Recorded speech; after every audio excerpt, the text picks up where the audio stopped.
Noé Gittrick es una de las figuras señeras fundamentales en la crítica latinoamericana. Noé es de los faros del pensamiento latinoamericano para que nosotros entendamos no solamente la literatura del sur, sino la del mundo. Obras fundamentales sobre Horacio Quiroga, sobre Huidobro, sobre Leopoldo Lugones, sobre Cortázar, en general sobre los grandes escritores de la lengua española en Hispanoamérica. Francamente luminoso. Sus trabajos ensayísticos son puntuales para la creación y la cría de una intelectual en ciernes, ¿no? Noé Gittrick nació en Rivera, provincia de Buenos Aires, en 1928. Es crítico literario, ensayista y narrador. Recientemente se editaron sus textos autobiográficos Libro Perdido, Mediodía, Atardeceres y Los Lentos Tranvías. Casa Rosada es su último título publicado. Noé es un escritor incesante. No porque incesantemente escribe, sino también porque sus textos escritos incesantemente provocan múltiples posibilidades de lectura. Pues sí, yo nací en un pequeño pueblo de la provincia de Buenos Aires, en Argentina, en plena Pampa, que es una versión fértil del desierto, porque no pasa absolutamente nada por ahí, salvo vacas, caballos, trigo, maíz o lo que sea, ¿no? Y pasé ahí los primeros años de mi vida con una familia muy humilde, muy modesta, de trabajadores, en la que no había un solo libro. ¿Cómo es Gittrick como maestro? Es un curador. Curador en el sentido del cuidado, el cuidado de los proyectos del otro. Y el cuidado de los proyectos del otro consiste en nunca proponerle a alguien que se acerca a entablar diálogo con él un horizonte que no pueda alcanzar. Era exigente con el horizonte cierto. Es su concepción de que el maestro es el que comparte el saber. Es el que comparte el saber no en el sentido de que el saber es un bloque que se recibe y queda estático, sino es un saber que provoca. Todos creemos saber lo que es el sentido. Simplemente porque pensamos que conocemos lo que es el sentido de las acciones o el sentido de las cosas. Las cosas tienen sentido. Pero esto es un nivel muy rudimentario y pragmático de entender la noción de sentido. Podríamos decir, con una metáfora apropiada quizás, que Noé siempre fue un centro de irradiación, un centro de provocación. Muchas de sus actividades yo me voy a centrar en tres ejes. Voy a decir Buenos Aires, voy a decir París y voy a decir Ciudad de México. Si lo pensamos así, vamos a ver que en todos esos lugares Noé fue alguien que recogió, buscó, estableció contactos con todos los saberes y los transformó para una producción muy particular. Y voy ahí a trabajar con 3 revistas. Trabajar en una revista ya supone trabajar en conjunto, en equipo, porque una revista siempre es el producto, la culminación de un trabajo en equipo. En los años 50, Contorno.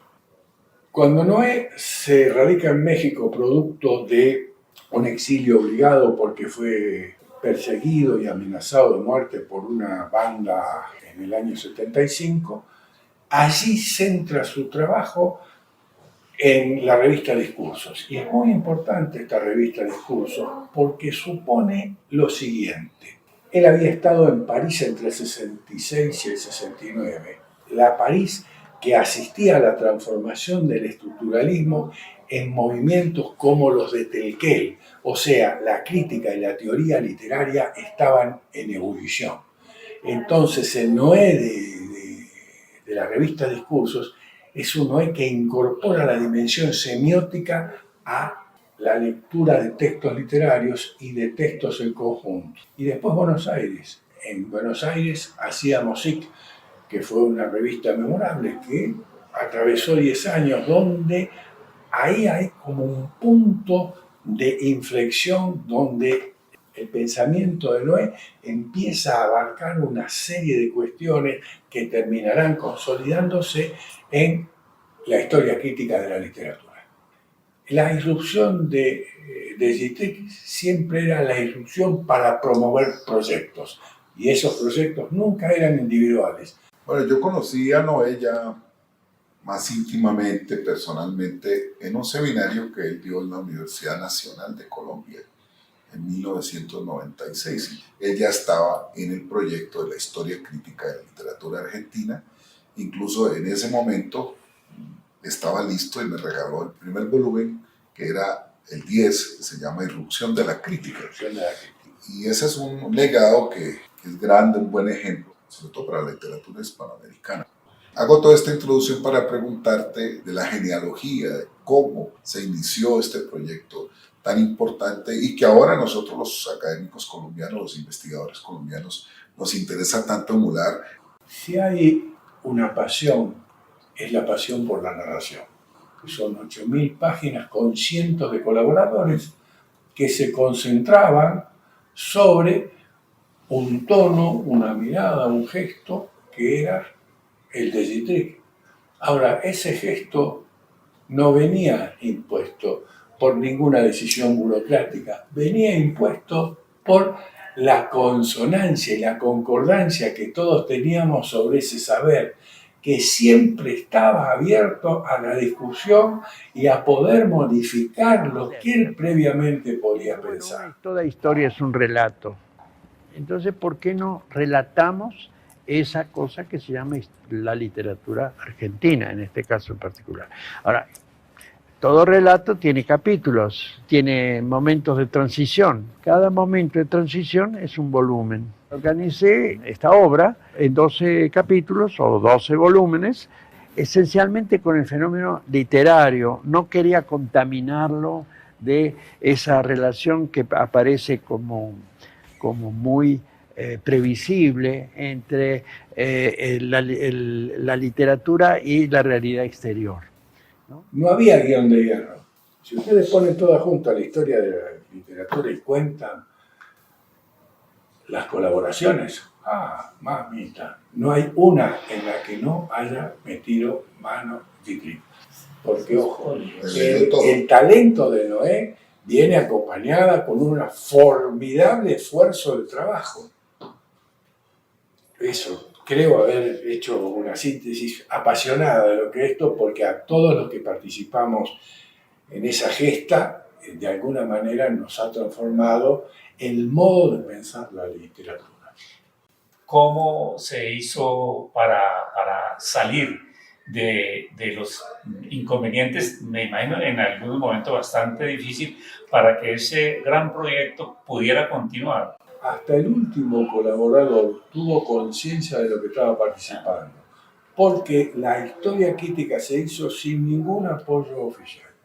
Sí por parte de MC y en particular debo mencionar a Alberto Díaz, que es un magnífico editor, porque estos volúmenes tienen una dimensión muy particular que sí fue pensada, que es la siguiente. ¿A quién está orientada esta historia crítica? ¿Con quién tenemos que debatir? Con los mediadores, con los formadores, los profesores de escuelas secundarias, los profesores universitarios. Con ellos tenemos que debatir. Que aquellos mediadores, que los profesores dispongan de material para poder elaborar. Y en ese sentido hemos tenido respuesta. Claro, la historia crítica no es un bestseller, pero cuando lo lee un mediador, lo multiplica. Porque, ojo, en la literatura tenemos debate. Hay debate. Y en ese debate hemos intentado participar. No hay un volumen dedicado a Jorge Luis Borges, en cambio sí hay uno a Macedonio Fernández. Ustedes son macedonianos por lo que significa para el proceso de la literatura argentina Macedonio, y Borges está en todo, porque es muy importante. ¿Qué lugar le dieron a Borges en esa historia crítica de la literatura argentina? En ningún momento, y yo lo digo en el comienzo del volumen, la elección de Macedonio supone rebajar ni mucho menos la figura de Borges. Todo lo contrario. Y en esto hemos sido contestes con el propio Borges. que a lo largo de su tiempo ha dicho muchas veces que él no ha hecho más que plagiar a Macedonio. Entonces, hay un punto. Borges es un escritor que durante 60 años puso la vara muy alta en la literatura argentina, eso es indudable. Entonces, Borges está presente a lo largo de 60 años y por lo tanto, también concentrar en un volumen, además, hubiera sido un ejercicio complejo para una narración. Eso en primer lugar. Lo segundo es un pensamiento compartido. En el origen de la historia de la literatura convergían dos críticos que formaron parte de lo que podemos llamar la herejía macedoniana, que son Ricardo Piglia y Noé Gittic, en el sentido de pensar, como podemos decir, y lo dijo en algún momento Noé, Borges ya está, ¿quién lo discute? Permanece ahí, casi en el lugar indeleble del monumento. En cambio, Macedonio todavía nos inquieta. Como dijo Noé, o como dice en algún momento Ricardo, ¿la literatura argentina será macedoniana o no será? ¿En qué sentido?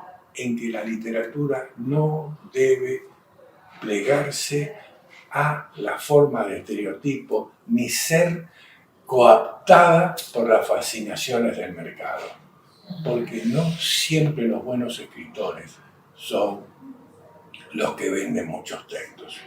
Algunos de esos textos funcionan como los envases de dentífrico.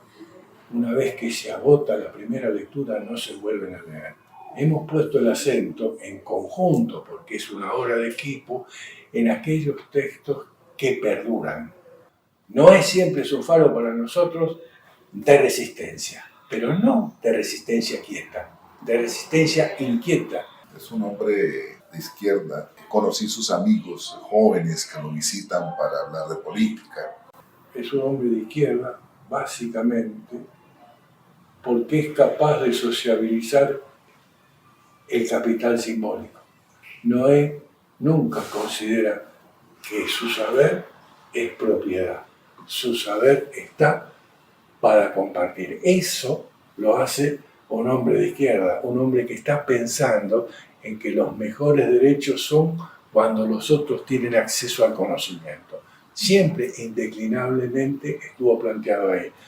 Noé es un hombre de izquierda, también en lo que hace y el modo en el que participa en el campo simbólico.